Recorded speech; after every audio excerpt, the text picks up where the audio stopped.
Hi, Mystery Recapped here. Today, I'm going to explain an Indian comedy drama film called Bajrangi Bhaijaan. Spoilers ahead, watch out, and take care. In the hills of Sultanpur, Pakistan, lives a 6-year-old mute girl named Shahida. One afternoon, she is playing on a hill when she accidentally falls off of it. When she doesn't return home by the end of the day, the villagers organize a search party. After hours of searching, they find the little girl on a branch protruding from the hill. She had been stuck on it for the entire day, but couldn't call for help because of her disability. The following morning, her parents and neighbors discuss what must be done to help her. An older man suggests they take her to the shrine of Sufi saint Nizamuddin Auliya in Delhi, India. The religious family believes that a visit to the holy shrine will bring peace and happiness, and most importantly, restore Shahida's speech. Shahida's father used to be in the military and has fought against the Indian army. He is sure that he won't be provided with a visa to India. Hence, her mother, Razia, takes it upon herself to travel far from the village for the first time. The trip goes as planned for the most part. The two reach the shrine, pay offerings, and get on a train back to their home country. On the return journey, the train stops for repairs at night. When everyone is asleep, Shahida notices a lamb stuck in a pit right outside the train. She doesn't think twice before going outside to help the animal. However, the train restarts before she can return to her mother. The little girl runs towards it but is eventually left behind. In a desperate attempt to go the same way that her mother did, she boards a freight train, but to her dismay, it goes in the opposite direction and stops in Kurukshetra, India. Razia notices her daughter is missing and stops the train. Policemen are appointed to look for the girl around the tracks where she was lost. However, they cannot find her, since Shahida has already reached a different place. Razia meets her husband, who is worried to death about his daughter. They cannot get an immediate visa back to India, much to their dismay. The parents have no other way but to pray that their daughter is safe. Meanwhile, Shahida is now lost in a different country with no way to communicate. In a religious celebration, she sees a stranger eating at a street-side restaurant.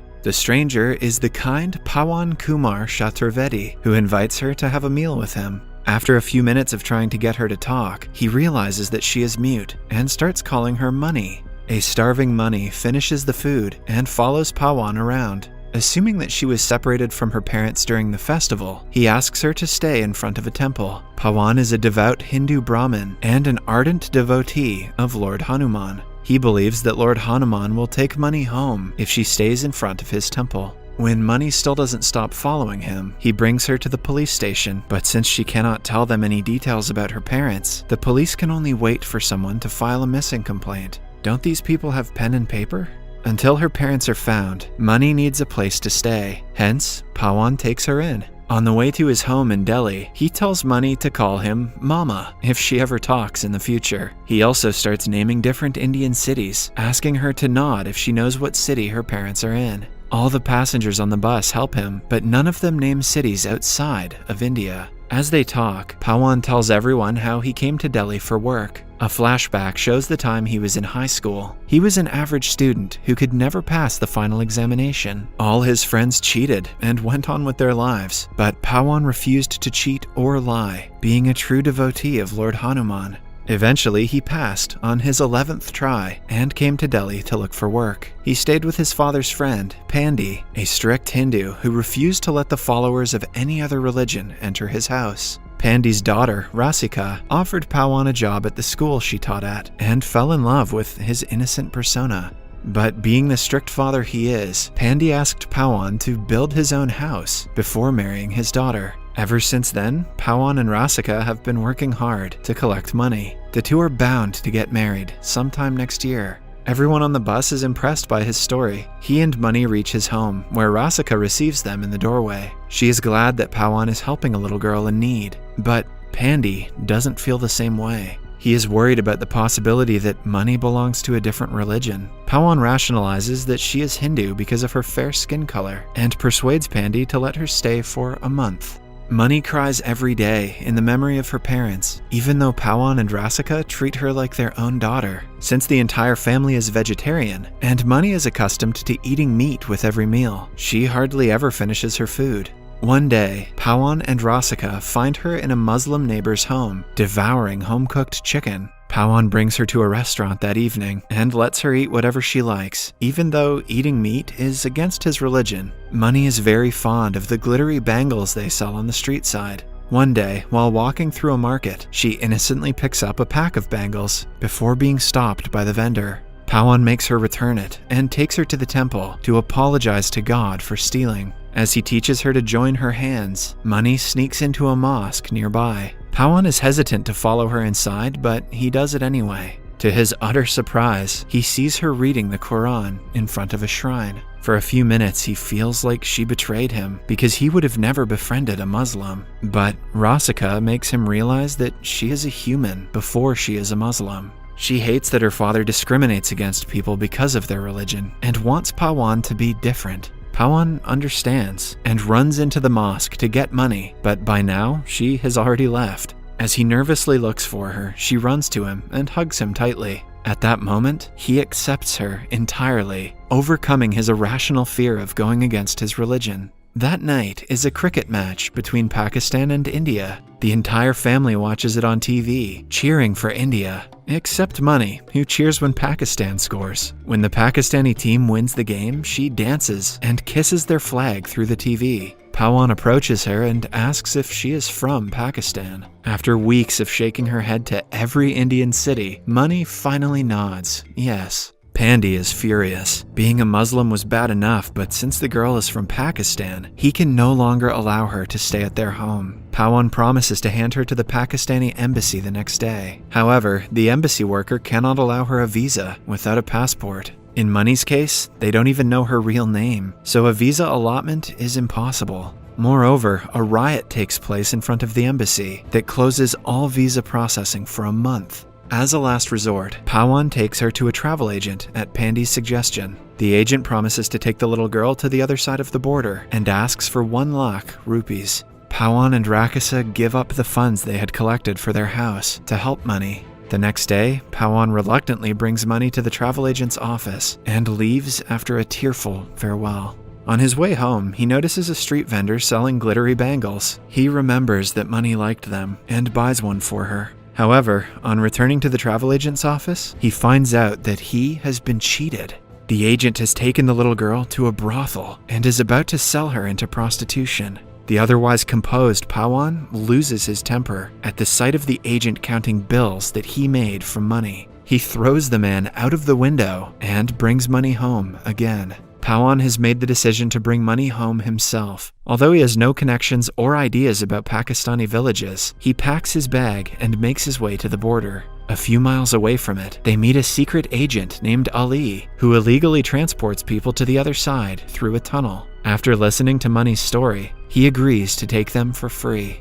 When they reach Pakistan's side of the border, Ali runs away, but being a devotee of Lord Hanuman, Pawan refuses to go without asking the guards for permission. When the officers find him, they beat him up as Money watches and cries. Pawan pretends to laugh, even while being beaten, so the little girl wouldn't be afraid. After finding out the reason for his travel, the head soldier asks him to do whatever he wants in the following 10 minutes before they return for the next round. Pawan decides to wait for them because they have still not permitted him to leave. Although the idea is idiotic and he gets beat up again, he is eventually allowed to go with permission from the soldiers. In the following scene, he and Money are in a restaurant. Money sees a cop's handcuffs and steals them, assuming that they are a bracelet. The cop finds out and throws Pawan in jail, labeling him as an Indian spy because of the lack of a passport. Then, we are introduced to a struggling journalist, Chand Nawab. He finds out about the alleged spy and runs to the police station to interview him. He gets a few vague answers from Pawan and informs the media company that he doesn't take him seriously. Inside the police station, a cop interrogates Pawan, but refuses to believe anything he has to say. Suddenly, Money sees a picture on a table calendar and recognizes it as her village. Pawan is overjoyed until the policeman forcefully makes Money open her mouth. Pawan loses his temper and attacks the man, inviting even more trouble for himself.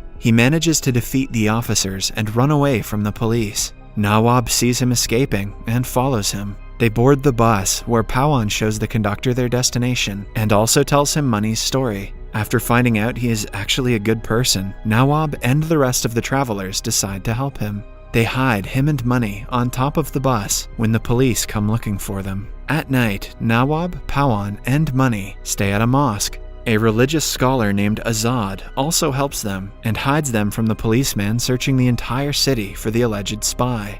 One of Azad's students sees Switzerland written on the picture that Money thought was her village. The group is back to square one.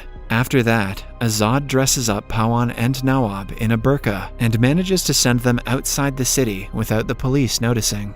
Pawan, who was oblivious to Isam a few weeks ago, feels strange in their traditional clothing. He apologizes to his god, but is ready to do anything for money. With that attitude, Pawan could become a rapper.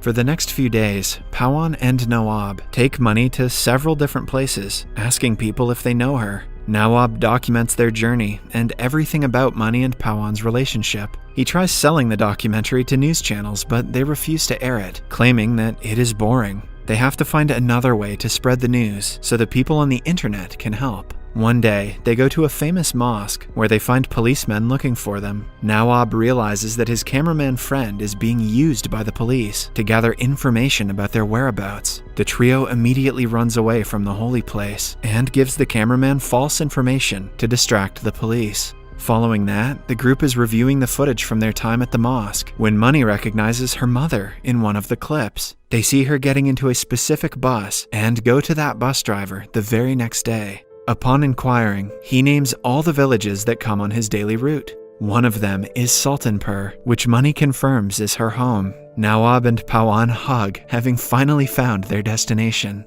Nawab also uploads the video documentary on YouTube, and the police get a hint of their location through it. On their way to Sultanpur, the bus is stopped to be checked. With no way out, Pawan comes in the police's view and pretends to run away. While the men are busy trying to catch him, Nawab takes Money and brings her back to her village. In the following scene, we see Money run to her mother, who couldn't be happier to see her. As she reunites with her family, somewhere else, Pawan gets beaten up by the police. The documentary on YouTube goes viral, and the bigger news channels start covering the story. Eventually, people find out that Pawan is not a spy and is being held in prison for helping a little girl. Both Indian and Pakistani people give him all of their support, but the Pakistani officials refuse to let him go. They torture him in prison, beating him up for hours, drowning him until his last breath, and starving him. Nawab then claps back with another video, this time on a bigger platform, asking people to gather at the border and ensure that Pawan reaches home safely. The plan works, and several people from both sides come to the border in crowds. Rasika and her family are also among the crowd, waiting for him to come home.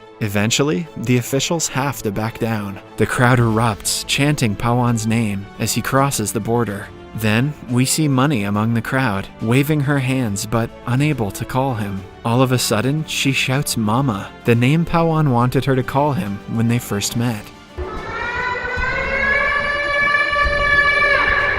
The crowd goes silent as she yells goodbye. Pawan turns around in shock. The movie ends as they run to each other and hug. Subscribe for more videos like this, turn on notifications, and leave a like to help the channel out. Thank you for watching.